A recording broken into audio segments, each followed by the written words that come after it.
ನಮಸ್ತೆ, ಜೈ ಹಿಂದ್. ನಾನು ನಿಮ್ಮೆಲ್ಲರ ಮೆಚ್ಚಿನ ಸೈನಿಕ ಮೈಸೂರಿನ ಸಂಸ್ಥಾಪಕ ಮತ್ತು ಎಕ್ಸ್ ಬ್ಲ್ಯಾಕ್ ಸದಸ್ಯ.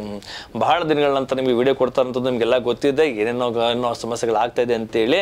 ಏನೇ ಸಮಸ್ಯೆಗಳಾಗಿದ್ರು ಕೂಡ ನನಗೆ ತಿಳಿದಿರುವ ಮಟ್ಟಕ್ಕೆ ಭಗತ್ ಸಿಂಗ್ ಜಿ, ಆಜಾದ್ ಚಂದ್ರಶೇಖರ್ ಜಿ, ಸುಭಾಷ್ ಚಂದ್ರ ಬೋಸ್ ಇಂಥ ಮಹಾನ್ ವ್ಯಕ್ತಿಗಳೆಲ್ಲ ಬ್ರಿಟಿಷರಿಂದ ಏನು ಮೋಸ ಹೋಗಿರ್ಲಿಲ್ಲ. ಬ್ರಿಟಿಷರ್ನ ತುಳಿಯಕ್ಕೆ ತುಂಬಾ ಈಸಿ ಆಗಿತ್ತು. ಆದ್ರೆ ದೇಶದ ಒಳಗಡೆ ಇರುವಂತ ಒಳಾಂಗಣದಲ್ಲೇ ಬಹಳಷ್ಟು ಸಮಾಜ ದ್ರೋಹಿಗಳಿದ್ರು, ರಾಷ್ಟ್ರ ದ್ರೋಹಿಗಳಿದ್ರು. ಅವರಿಂದಾಗಿ ಅಂತ ಮಹಾನ್ ವ್ಯಕ್ತಿಗಳಿಗೆ ಬಹಳಷ್ಟು ಅಡಚಣೆ ಆಗಿತ್ತು. ಜೈಲ್ಗೆ ಹೋದ್ರು, ಜೈಲಲ್ಲೂ ಕೂಡ ವನವಾಸ ಹತ್ಕೊಂಡು ಚಾಟಚಲ ಬಿಡದನೆ ಅವರು ಕೂಡ ದೊಡ್ಡ ವ್ಯಕ್ತಿಗಳಾಗಿ ನಮ್ಮ ದೇಶಕ್ಕೋಸ್ಕರ ತನ್ನ ಚಿಕ್ಕ ಚಿಕ್ಕ ವಯಸ್ಸಿನಲ್ಲೇ ಪ್ರಾಣತ್ಯಾಗ ಮಾಡಿ ಬಹಳಷ್ಟು ಸ್ವಾತಂತ್ರ್ಯಕ್ಕೆ ಕೊಡುಗೆ ಕೊಟ್ಟಿದ್ದಾರೆ ಅಂತ ನಿಮ್ಗೆ ಗೊತ್ತೇ ಇದೆ. ಇದು ಸಾಮಾನ್ಯ. ನಮ್ಮ ಸಮಾಜದಲ್ಲಿರುವಂಥ ಅಂಥವ್ರನ್ನ ಮೆಟ್ಟ ತುಳಿತಾನೆ ಇರಬೇಕು, ಇಲ್ಲ ಅಂತಂದ್ರೆ ಅವ್ರು ಉಟ್ಕೊಂಡ್ಬಿಡ್ತಾರೆ. ಅವ್ರನ್ನ ತುಳಿತಾನೆ ಇರಬೇಕು, ಏನು ಮಾಡ್ಲಿಕ್ಕಾಗಲ್ಲ. ಇವತ್ತು ಕೊಡ್ತಂಥ ವಿಡಿಯೋ ಇದಕ್ಕಿಂತ ಹೆಚ್ಚು ವಿಶೇಷವಾಗಿ ಅಂತಂದರೆ ಅಗ್ನಿಪಥ್ ಸ್ಕೀಮ್ನ Agniveer CEE common entrance exam result already ಬಂದಿದೆ. ಬಹಳ ಸಂತೋಷ, ನಿಮ್ಗೆಲ್ಲರೂ ಶುಭವಾಗಲಿ, ಭಗವಂತ ನಿಮ್ಗೆ ಒಳ್ಳೇದು ಮಾಡಲಿ. ನೆಕ್ಸ್ಟ್ ಇರುವಂಥದ್ದು ರ್ಯಾಲಿ ಅಂದರೆ 1600 metre running, pull ups, zigzag balance, 9 feet ditch. ಈ 4 ಇವೆಂಟ್ಸ್ ಕೂಡ ಬಹಳ ಮುಖ್ಯ. ರಿಟರ್ನ್ ಎಕ್ಸಾಮ್ ಅಂತೂ ನೀವು ಒಂದು GDಗೂ ಎಕ್ಸಾಮ್ ಬರ್ತಿದ್ದೀರಿ, ಟ್ರೇಡ್ಗೂ ಎಕ್ಸಾಮ್ ಬರ್ತಿದ್ದೀರಿ. ಯಾರೋ ಕ್ಲರ್ಕ್ ಬರ್ದವ್ರೆ, ಇನ್ನೊಬ್ರು GDಗೂ ಬರ್ತಿದ್ದಾರೆ. ಎರಡೆರಡು ಎಕ್ಸಾಮ್ ಬರ್ಲಿಕ್ಕೆ ಒಳ್ಳೆ ಅವಕಾಶ ಇತ್ತು, ಎರಡಿಗೂ ಎಕ್ಸಾಮ್ ಬರ್ತಿದ್ದೀರಿ. ಆದರೆ ಫಿಸಿಕಲ್ ಮಾತ್ರ ನಿಮಗೆ ಒಂದೇ ಇವೆಂಟ್ಸ್ ಅಲ್ಲಿ ಕ್ಲಿಯರ್ ಮಾಡ್ಕೋಬೇಕಷ್ಟೇ. ಆದರೆ ಈ ಒಂದು ಫಿಸಿಕಲ್ ನಲ್ಲಿ ಕೊಟ್ಟಿರುವಂಥ 4 ಆಪ್ಷನ್ಗಳಲ್ಲಿ 4 ಇವೆಂಟ್ಸ್ಗಳಲ್ಲೂ ಕೂಡ ವಿಶೇಷವಾಗಿ 1600 ಮೀಟರ್ ರನ್ನಿಂಗ್ಗೆ ಫಸ್ಟ್ ಗ್ರೂಪ್ 5 ನಿಮಿಷ, ಸೆಕೆಂಡ್ ಗ್ರೂಪ್ 5 ನಿಮಿಷ, ಥರ್ಡ್ ಗ್ರೂಪ್ 6 ನಿಮಿಷ, ಫೋರ್ತ್ ಗ್ರೂಪ್ 6 ನಿಮಿಷ 15 ಸೆಕೆಂಡ್. ಇಷ್ಟು ಒಳಗಡೆ ನಿಮ್ಗೆ ಕೊಟ್ಟಿರೋಂಥದ್ದು. ಯಾಕೆಂದರೆ ಎಕ್ಸಾಮಲ್ಲಿ ಸ್ಕೋರ್ ಚೆನ್ನಾಗಿ ಮಾಡಿ ನೀವು ಫೋರ್ತ್ ಗ್ರೂಪ್ ಬಂದರೂ ಕೂಡ ಸೆಲೆಕ್ಷನ್ ಮೆರಿಟ್ ಲಿಸ್ಟ್ ಬರುವಂಥ ಚಾನ್ಸಸ್ ಜಾಸ್ತಿ ಇದೆ ಅಂತ ಕೊಟ್ಟಿದ್ದಾರೆ. ಎಕ್ಸಾಮಲ್ಲಿ ಒಂದು ಅವರೇಜ್ ಸ್ಕೋರ್ ಮಾಡ್ಕೊಂಡು ನೀವು ಎಕ್ಸಲೆಂಟ್ ರನ್ ನೋಡಿದ್ದೀರಾ, ನೀವು ಕೂಡ ಸೆಲೆಕ್ಷನ್ ಆಗ್ಬಿಡ್ತೀರಾ. ಈ ಎಕ್ಸಾಮಲ್ಲೂ ಬೇಕು, ಬಟ್ ನೀವು ಫಿಸಿಕಲಲ್ಲೂ ಬೇಕು. ಮೆರಿಟ್ ಲಿಸ್ಟಲ್ಲಿ ಹೆಸರು ಬರೋದು ಕಷ್ಟ ಆಗ್ಬೋದು ಅಂತ ಹೇಳ್ತಿದ್ದೀನಿ. ಇವತ್ತು ಕೊಡ್ತಂಥ ವಿಡಿಯೋ ಸಂಪೂರ್ಣವಾಗಿ ಅಗ್ನಿಪಥ್ ಸ್ಕೀಮ್ನ ಅಗ್ನಿವೀರ್ನಲ್ಲಿ ಎಕ್ಸಾಮ್ ಆದಮೇಲೆ ನೆಕ್ಸ್ಟ್ ಯಾವ ಥರ ಆಗುತ್ತೆ, ನೆಕ್ಸ್ಟ್ ಎಕ್ಸಾಮ್ ಆದಮೇಲೆ ಫಿಸಿಕಲ್ ಯಾವ ಥರ ಆಗುತ್ತೆ, ಫಿಸಿಕಲ್ ಮೇಲೆ ಮೆಡಿಕಲ್ ಏನು, ನೆಕ್ಸ್ಟ್ ಡಾಕ್ಯುಮೆಂಟೇಷನ್ ಏನು, ಮೆರಿಟ್ ಲಿಸ್ಟ್ ಏನು, ಯಾವಾಗ ನೀವು ಎನ್ರೋಲ್ ಆಗ್ತೀರಾ. ಈಗಾಗಲೇ ನಾನು ಕೊಟ್ಟಂಥ ಲಾಸ್ಟ್ ಎಕ್ಸಾಮ್ ರಿಸಲ್ಟ್ ಯಾವಾಗ ಬರುತ್ತೆ ಅಂತ ನಿಮ್ಗೆ ಕೊಟ್ಟಿದ್ದೆ ನೋಡಿ. ನಾನು ಕೊಡುವಂಥ ಅಂದಾಜು ವಿಡಿಯೋಗಳು ಆಲ್ಮೋಸ್ಟ್ 99% ಸಕ್ಸಸ್ ಆಗಿದೆ. ಅದಕ್ಕೂ ಕೂಡ ಇದು ಕೂಡ ಉದಾಹರಣೆ. ನೀವು ನನ್ನ ಲಾಸ್ಟ್ ವಿಡಿಯೋ ನೋಡ್ಬೋದು. ಜುಲೈ ಎಂಡ್ ಅಥವಾ ಆಗಸ್ಟ್ 15 ತಾರೀಕು ಒಳಗಡೆ ಖಂಡಿತ ನಿಮಗೆ ರಿಸಲ್ಟ್ ಬರುತ್ತೆ ಅಂತ ಹೇಳಿದೆ. ನಿಮಗೆ ಜುಲೈ ಎಂಡ್ ಒಳಗಡೆ ರಿಸಲ್ಟ್ ಕೂಡ ಬಂದಿದೆ. ಹೌದಾ ಇಲ್ವಾ? ನೀವು ನೋಡಿದಿರಲ್ವಾ? ಖಂಡಿತ ರಿಸಲ್ಟ್ ಬಂದಿದೆ. ಕಾರಣನೂ ಹೇಳಿದೆ, ಏನಕ್ಕಪ್ಪ ನೀವು ಇಷ್ಟು ಬೇಗ ನಿಮ್ಗೆ ರಿಸಲ್ಟ್ ಕೊಡ್ತಾನೆ, ಕಾರಣ ಆದರೂ ಹೇಳಿದ್ದೆ. ನೆಕ್ಸ್ಟ್ ಆಗಸ್ಟ್ ಎಂಡ್ ಅಥವಾ ಸೆಪ್ಟೆಂಬರ್ 15 ಒಳಗಡೆ ನಿಮಗೆ ಫಿಸಿಕಲ್ ಏನು ಟೆಸ್ಟ್ ಇದೆ, PET ಏನಿದೆ ಅದನ್ನು ನೀವು ಕಂಡಕ್ಟ್ ಮಾಡಲೇಬೇಕು. ಆ ಕಂಡಕ್ಟ್ ಮಾಡಿದ್ರೆ ನೆಕ್ಸ್ಟ್ ಅಕ್ಟೋಬರ್ನಲ್ಲಿ ನಿಮ್ಗೆ ಎನ್ರೋಲ್ ಮಾಡಿಸ್ಕೊಳ್ಬೇಕಾಗುತ್ತೆ. ಅಕ್ಟೋಬರಲ್ಲಿ ನೀವು ಟ್ರೈನಿಂಗ್ ಸೆಂಟರ್ ಹೋಗಬೇಕಾಗುತ್ತೆ, ಇಂಡಿಯನ್ ಆರ್ಮಿ ಟ್ರೈನಿಂಗ್ ಸೆಂಟರ್ ಒಳಗಡೆ ಹೋಗಬೇಕು. ಅದಕ್ಕೋಸ್ಕರನೇ ಆದಷ್ಟು ಬೇಗ ನಿಮಗೆ ರಿಟರ್ನ್ ಎಕ್ಸಾಮ್ದು ರಿಸಲ್ಟ್ ಅನೌನ್ಸ್ ಮಾಡಿ ಫಿಸಿಕಲ್ ಕೂಡ ಮಾಡಿಸ್ತಾರೆ ಅಂತ ಹೇಳಿದೆ. ಅದು ಖಂಡಿತವಾಗಿ ಆಗಿದೆ. ಮತ್ತೊಂದು ಇದರಲ್ಲಿ ಏನಪ್ಪ ಅಂದ್ರೆ ವಿಶೇಷತೆ, ಸರ್ ಸ್ಕೋರ್ ಯಾವ ಥರ ಆ್ಯಡ್ ಮಾಡ್ತಾರೆ ಅನ್ನೋದು ಸ್ವಲ್ಪ ಮಕ್ಕಳುಗಳಿಗೆ ಕಂತು ಸರ್ ನಾನು NCC A ಮಾಡಿದ್ದೀನಿ, B ಮಾಡಿದ್ದೀನಿ, C ಮಾಡಿದ್ದೀನಿ, ಸ್ಪೋರ್ಟ್ಸಲ್ಲಿ ನಾನು ಯೂನಿವರ್ಸಿಟಿ ಆಡಿದ್ದೀನಿ, ಇಂಟರ್ನ್ಯಾಷನಲ್ ಹೋಗಿದ್ದೀನಿ, ನ್ಯಾಷನಲ್ ಹೋಗಿದ್ದೀನಿ, ಸ್ಟೇಟ್ ಲೆವೆಲ್ ಇದೆ, ಡಿಸ್ಟ್ರಿಕ್ಟ್ ಲೆವೆಲ್ ಇದೆ. ಈ ಥರ ಬಹಳಷ್ಟು ಮಕ್ಕಳುಗಳಿಗೆ ಇದೆ. ಅದು ಕೂಡ ನಿಮಗೆ ಸ್ಕೋರ್ ಏನು ಎಲಿಜಿಬಿಲಿಟಿ ಕೊಟ್ಟಿದ್ದಾನೆ, ಇಂಟರ್ನ್ಯಾಷನಲ್ಗೆ ಏನು ಮಾರ್ಕ್ಸ್ ಕೊಡಬೇಕು, ನ್ಯಾಷನಲ್ಗೆ ಏನು ಕೊಡಬೇಕು, ಡಿಸ್ಟ್ರಿಕ್ಟ್ ಲೆವೆಲ್ ಏನು ಕೊಡಬೇಕು, ಸ್ಟೇಟ್ ಲೆವೆಲ್ ಏನು ಕೊಡಬೇಕು, ಎಲ್ಲ ಅದೇ ಥರ 10, 15, 20 ಮಾರ್ಕ್ಸ್ ಏನಿದೆ ಅದು ಈಗಾಗಲೇ ನಿಮಗೆ CE ಎಕ್ಸಾಮಲ್ಲಿ ಆ್ಯಡ್ ಮಾಡಲಾಗಿದೆ. ಕೆಲವರು ಕನ್ಫ್ಯೂಸನ್ನು, ಸರ್ ಮೆರಿಟ್ ಲಿಸ್ಟಲ್ಲಿ ಬರ್ಬೋದಲ್ಲ, ಇದು ಕ್ಲಾರಿಟಿ ಕೊಡ್ತೀನಿ. ಏನು ಕ್ಲಾರಿಟಿ ಅಂತಂದ್ರೆ, ಅಕಸ್ಮಾತ್ ನೀವು NCC C ಸರ್ಟಿಫಿಕೇಟ್ ಆಗಿ ನಿಮ್ಗೆ 20 ಮಾರ್ಕ್ಸ್ ಬರಬೇಕಿತ್ತು ಅನ್ಕೊಳ್ಳಿ, ನೀವು CE ಎಕ್ಸಾಮ್ ಅಲ್ಲೇ ನೀವು ಫೇಲ್ ಆಗ್ಬಿಟ್ಟಿದ್ದೀರಾ. 20 ಮಾರ್ಕ್ಸ್ ತೊಗೊಂಡು ಏನು ಮಾಡ್ತೀರಾ? ನೆಕ್ಸ್ಟ್ ಯೂಸೇ ಆಗಲ್ವಲ್ಲ, ಹೌದಲ್ವಾ? ಇನ್ನೊಂದ್ಸಲ ಹೇಳ್ಬೇಕು ಅಂತಂದ್ರೆ ಸ್ಪೋರ್ಟ್ಸಲ್ಲಿ ಅನ್ಕೊಳ್ಳಿ, ಸ್ಪೋರ್ಟ್ಸಲ್ಲಿ ನೀವು ಇಂಟರ್ನ್ಯಾಷನಲ್ ಒಳ್ಳೆ ಸ್ಪೋರ್ಟ್ಸ್ ಮ್ಯಾನ್ ಆಗಿದ್ದೀರಾ, ಯಾವುದೋ ಅಥ್ಲೆಟ್ ಪ್ಲೇಯರ್ ಆಗಿದ್ದೀರಾ, ಅದು 25 ಮಾರ್ಕ್ಸ್ ನಿಮ್ಗೆ ಸಿಕ್ಬಿಡ್ತು. ಆ 25 ಮಾರ್ಕ್ಸು ನೀವು ರಿಟರ್ನ್ ಎಕ್ಸಾಮ್ ಬರೆದಾಗ ಮಾತ್ರ ಅದು ಆ್ಯಡ್ ಆಗಿಲ್ಲ, ಮೆರಿಟ್ ಲಿಸ್ಟಲ್ಲಿ ಆ್ಯಡ್ ಆಗುತ್ತೆ ಅಂತಂದ್ರೆ ಅದು ಲಾಭ ಏನು? ಯಾಕಂದ್ರೆ ನೀವು CEನಲ್ಲೇ ಎಕ್ಸಾಮಲ್ಲೇ ಫೇಲ್ ಆಗಿದ್ದೀರಾ, ನೆಕ್ಸ್ಟ್ ಸಿಗುವಂಥ ಬೋನಸ್ ಮಾರ್ಕ್ಸ್ ತೊಗೊಂಡು ನೀವೇನು ಮಾಡೋಕ್ಕಾಗುತ್ತೆ? ಅದಕ್ಕೋಸ್ಕರನೇ CE ಎಕ್ಸಾಮಲ್ಲೇ ನಿಮ್ಮ ಬೋನಸ್ ಮಾರ್ಕ್ಸ್ ಆ್ಯಡ್ ಆಗಿರ್ತದೆ. ಅಕಸ್ಮಾತ್ ಆ್ಯಡ್ ಆಗಿಲ್ಲ ಅಂತಂದ್ರೆ ಫೇಲ್ ಆದ ಮಕ್ಕಳುಗಳು ನೆಕ್ಸ್ಟ್ ನಿಮಗೆ ಫಿಸಿಕಲ್ ಕ್ವಾಲಿಫೈ ಆಗೋದಿಲ್ಲ, ಕಷ್ಟ ಆಗ್ತದೆ. ಕ್ಲಾರಿಫಿಕೇಶನ್ ಸಿಕ್ಕಿದೆ ಅಂತ ನಾನು ಅನ್ಕೊಂಡಿರ್ತೀನಿ. 1600 ಮೀಟರ್ ರನ್ನಿಂಗ್ ಅಲ್ಲಿ 4 ಭಾಗಗಳನ್ನ ಮಾಡಲಾಗಿದೆ. ಜೊತೆಗೆ ನಿಮಗೆ ಪುಲ್ಅಪ್ಸ್ ಕೂಡ ಆಲ್ರೆಡಿ ನಿಮ್ಗೆ ಗೊತ್ತಿರುವಂತೆ ಪುಲ್ಅಪ್ಸ್ ಸೇಮ್ ಇರ್ತದೆ. 10 ಪುಲ್ಅಪ್ಸ್, 9, 8, 7, 6 ಲಾಸ್ಟ್. 6ಗಿಂತ ಕಡಿಮೆ ಆಯ್ತು ಅಂತಂದ್ರೆ ಫೇಲ್ ಆಗ್ತೀರಾ. ಅಷ್ಟು ನೀವು ಪುಲ್ಅಪ್ಸ್ ಹೊಡಿಬೇಕು. 9 ಫೀಟ್ ಡಿಚ್ ಈಸಿ ಆಗಿರ್ತದೆ, ಸ್ವಲ್ಪ ಪ್ರಾಕ್ಟೀಸ್ ಮಾಡ್ಕೊಳ್ಳಿ, ಆಗ್ಬಿಡುತ್ತೆ. ಜೊತೆಗೆ ನಿಮಗೆ ಜಿಗ್-ಜಾಗ್ ಬ್ಯಾಲೆನ್ಸ್ ಕೂಡ ಈಸಿಯಾಗಿ ಆಗ್ಬಿಡುತ್ತೆ. ಇದು ನೀವು physical PET physical efficiency test clear ಮಾಡ್ಕೊಳ್ತೀರಾ. ನೆಕ್ಸ್ಟ್ PhD ನೀಡುತ್ತೆ ಫಿಸಿಕಲ್ ಸ್ಟ್ಯಾಂಡರ್ಡ್ ಟೆಸ್ಟ್. ನಿಮ್ದು ಹೈಟ್ 166 ಸೆಂಟಿಮೀಟರ್ GDಗೆ ಬೇಕು. ಇನ್ನು ಉಳಿದಂಥ ಟೆಕ್ನಿಕಲ್ ಟ್ರೇಡ್ಸ್ಗಳ 165 ಹೇಳಲಾಗಿದೆ. ಮತ್ತೆ ಕ್ಲರ್ಕ್ ಅಂದ್ರೆ ಆಫೀಸ್ ಅಸಿಸ್ಟೆಂಟ್ಗೆ 162 ಸೆಂಟಿಮೀಟರ್ ಸಾಕಂತ ಹೇಳಿದ್ದಾನೆ. ಇಷ್ಟು ನಿಮ್ಮ ಹೈಟ್ ಬೇಕು. ಚೆಸ್ಟ್ ಯಾವುದೇ ಕ್ಯಾಟಗರಿ ಆಗಿರಲಿ ಆ ಕ್ಯಾಟಗರಿನಲ್ಲಿ 77 ಸೆಂಟಿಮೀಟರ್ ಮಿನಿಮಮ್ ಇರಲೇಬೇಕು. ಎಕ್ಸ್ಪೆನ್ಷನ್ ಮಾಡಿದಾಗ 82 ಸೆಂಟಿಮೀಟರ್ ಮಿನಿಮಮ್ ಇರಬೇಕು. ಅಂದ್ರೆ ಅರ್ಥ 5 ಸೆಂಟಿಮೀಟರ್ ನಿಮಗೆ ಉಬ್ಬಿಸಲೇಬೇಕಾಗ್ತದೆ. ಅದನ್ನು ಕೂಡ ನಾನು ಯೂಟ್ಯೂಬ್ ಅಲ್ಲಿ ನಿಮಗೆ ಯಾವ ತರ ನೀವು ಉಬ್ಬಿಸಬೇಕು, ಚೆಸ್ಟ್ ಅಪ್ ಮಾಡಬೇಕು ಅನ್ನೋದನ್ನ ನಾನು ಪ್ರಾಕ್ಟಿಕಲ್ ತೋರಿಸಿದ್ದೀನಿ. ನಮ್ಮ ವಿಡಿಯೋಗಳಲ್ಲಿ ನೀವು ನೋಡಬಹುದು. ಜೊತೆಗೆ ಈ ಸರ್ನು ಕೂಡ ಈ ಫಿಸಿಕಲ್ ಫಿಟ್ನೆಸ್ ಅಲ್ಲಿ PhD ಬಗ್ಗೆ ನಾನು ಸಂಪೂರ್ಣವಾಗಿ ಪ್ರಾಕ್ಟಿಕಲ್ ಒಂದು ವಿಡಿಯೋನ ಅಪ್ಲೋಡ್ ಮಾಡ್ತೀನಿ. ಜೊತೆಗೆ ವೆಯ್ಟ್ ಅಲ್ಲಿ ಮೊದಲು ನಡೀತಿತ್ತು. ನೀವು ಫಿಸಿಕಲ್ ಪಾಸ್ ಆದ್ರಿ, ರಿಟರ್ನ್ ಪಾಸ್ ಆದ್ರಿ, ವೆಯ್ಟ್ ಅಲ್ಲಿ ನೀವು ಸ್ವಲ್ಪ ಕಡಿಮೆ ಇರಬಾರ್ದು. 50 kg ಮಿನಿಮಮ್ ಇರಬೇಕಿತ್ತು. 50 kg ಕಡಿಮೆ ತಗೊಳ್ತಿರಲಿಲ್ಲ. 50 kg 80 kg ತಗೊಳ್ತಾ ಇದ್ರು. ಆದ್ರೆ ಇತ್ತೀಚೆಗೆ ನಡೀತಿರುವಂತ ಒಂದು PhD ನಲ್ಲಿ ಏನ್ ಮಾಡಿದಾನೆ ಅಂತಂದ್ರೆ ಚಾರ್ಟ್ ಹಾಕ್ಬಿಟ್ಟಿದ್ದಾನೆ. ನಿನ್ನ ಹೈಟ್ ಎಷ್ಟು, ಏಜ್ ಎಷ್ಟು, ಹೈಟ್ ಮತ್ತೆ ಏಜ್ ಎರಡಕ್ಕೂ ಸೇರಿಸಿ ನಿಮಗೆ ವೆಯ್ಟ್ ಇರಬೇಕು. ಅದರ್ಥ ಅನ್ಕೊಳ್ಳಿ, ನೀವು 20 ವರ್ಷದ ಯುವಕ ಆಗಿದ್ದೀರಾ, 20 ವರ್ಷ ಹುಡುಗ, ನಿಮ್ಗೆ ಹೈಟ್ 167 ಸೆಂಟಿಮೀಟರ್ ಇದೆ. ಅದರ್ಥ ನಿಮಗೆ ಒಂದು 55 kg ಇರಬೇಕಾಗುತ್ತೆ. 55ರಿಂದ 60 kg 10% ಏನಿದೆ 10% ನಿಮಗೆ ಪ್ಲಸ್ ಮೈನಸ್ ಮಾಡ್ತಾನೆ. ಅದರ್ಥ ನೀವು 60 kg ಇದ್ದೀರಾ, 66 kg ಇದ್ರೂ ತಗೋತಾನೆ, 54 kg ಇದ್ರೂ ತಗೋತಾನೆ. ಇಷ್ಟೇ ನಡೆಯುತ್ತೆ. ಸರ್ ನಾನು 52 kg ಇದ್ದೀನಿ ಸರ್, ಪ್ಲಸ್ ಮೈನಸ್ ಹೆಂಗಾಗುತ್ತೆ? ಅದು ನಡೆಯುತ್ತೆ. ನೀವು 48 kg ಇದ್ಬಿಟ್ಟು ಸರ್ ಪ್ಲಸ್ ಮೈನಸ್ ಆಗುತ್ತಾ? ಆಗೋದಿಲ್ಲ. ಮಿನಿಮಮ್ 50 kg ಇರಲೇಬೇಕು.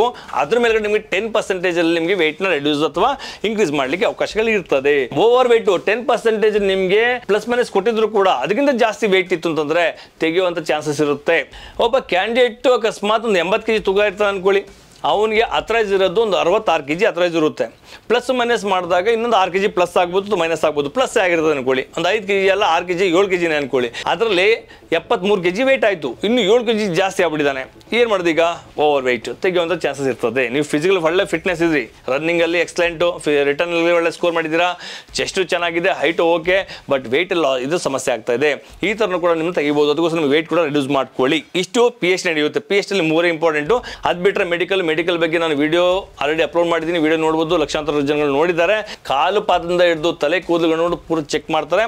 ಇದರಲ್ಲಿ ನೀವು ಏನೇ ಇಶ್ಯೂಸ್ ಇದ್ರೂ ಕೂಡ, ಟ್ಯಾಟೂಸ್ ಆಗಿರಲಿ ಅಥವಾ ನಿಮಗೆ ನಾಕ್ನಿ ಆಗಿರಲಿ, ಎಲ್ಬೋ ಕ್ಲೋಸ್ ಆಗಿರಲಿ, ಈ ಥರ ಏನೋ ಸಮಸ್ಯೆಗಳಿದ್ರೆ ಇಲ್ಲಿಂದ ಸರಿ ಮಾಡಿಸ್ಕೊಂಬಿಡಿ.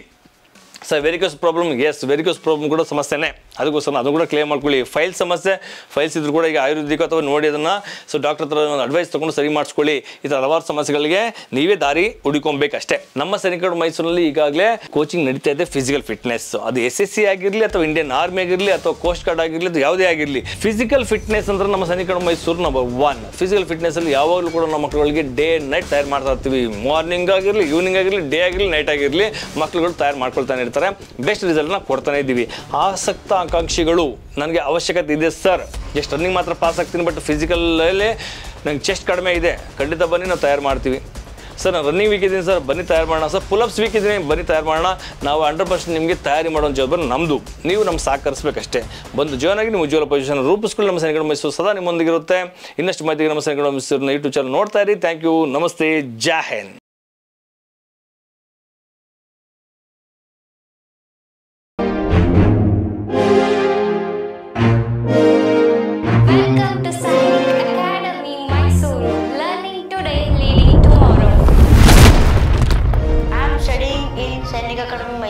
For Sainik School and Rashtriya Military School and JNV and Morarji. We have become future military officers.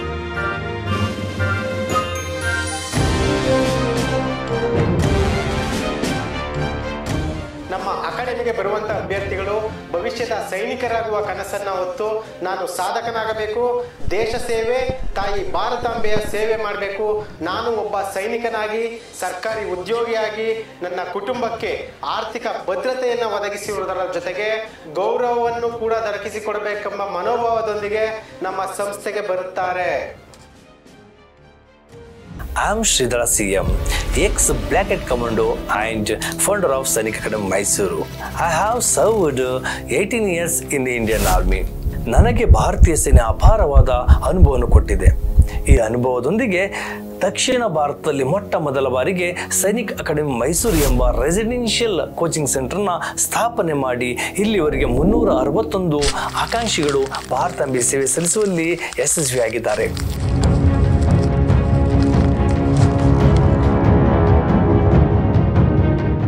ಇಂಥ ಒಂದು ಸಂಸ್ಥೆ ಇಷ್ಟಕ್ಕೆ ನಿಲ್ಲಬಾರದೆಂಬ ಈಗ ಸುಮಾರು 10 ಎಕರೆಯ ದೊಡ್ಡ ಮಟ್ಟದಲ್ಲಿ ಮಕ್ಕಳಿಗೆ ತರಬೇತಿ ಕೇಂದ್ರವನ್ನು ಸ್ಥಾಪಿಸುತ್ತಿದ್ದೇವೆ.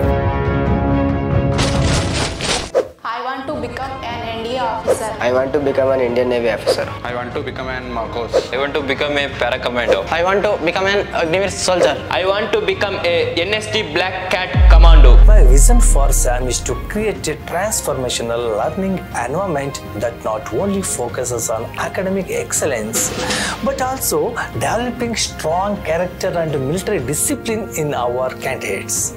We aim to build future leaders who are well prepared to excel in the most competitive exams and make their mark in the world while maintaining physical and mental strength.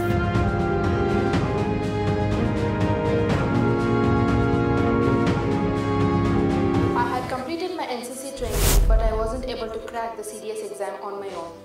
I was missing the right guidance. That's when I got to know about the SAM Academy. At SAM, I got personalized coaching, and the faculty here are extremely dedicated to helping each student to excel. Thanks to SAM Academy, I feel prepared not just for the CDS exam, but for life itself. At SAM, our mission is to provide holistic education that blends academic excellence with military discipline. We aim to shape responsible citizens who not only excel in their careers but also uphold the value of our rich cultures. We believe in respecting our elders, seniors, and parents, and we instill in our candidates the responsibility to preserve and honor these values. Our commitment is to guide every candidate in not only achieving their academic goals but also in becoming respectful and responsible individual for our nation's futures. We offer hostel facilities with personal lockers for every student. Our aim is to provide home-like comfort with healthy, nutritious food, hot water, and a clean environment. Our campus features has amazing sports facilities including football, volleyball, and we have a 400-meter track, basketball court, and we also conduct a military obstacle course. Along with this, we offer yoga, meditation, and martial arts to help our students grow in strength, balance, and flexibility. Outdoor activities like trekking and educational trips. We also provide transportation and have a medical room for any emergencies, ensuring complete care and safety for your child. If you want your child to experience the perfect blend of education and military discipline and make the school and college life unforgettable, SAM Academy is the best place. Watching, we look forward to welcoming you to our SAM